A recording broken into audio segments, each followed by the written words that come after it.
আমরা বলতে চেয়েছি ঈমান আমল ধ্বংসকারী, বিশ্ব ফুটবল কাপ, এই নিয়ে দুটি কথা।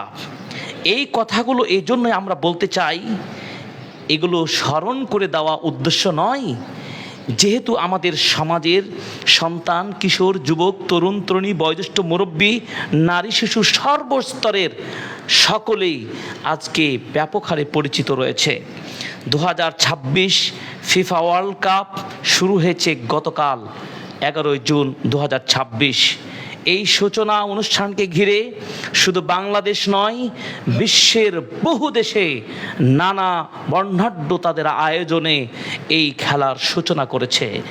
আসলে কি এই খেলা শরিয়াসম্মত? যদি শরিয়াসম্মত হয়, এর পিছনে দলিল থাকতে হবে। এই খেলার কোনো সমর্থনে একটি হাদিসও নেই।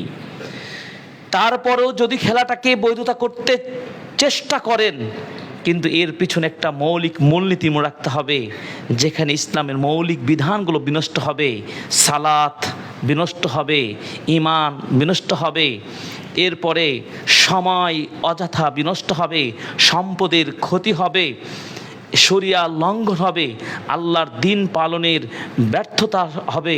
এই সব কারণগুলো যদি থাকে, তাহলে যে কোনো খেলা আপনার দেখা, তাতে অংশ নেওয়া, এবং সুদ থাকবে, জুয়া থাকবে, এবং নারীদের প্রদর্শন থাকবে।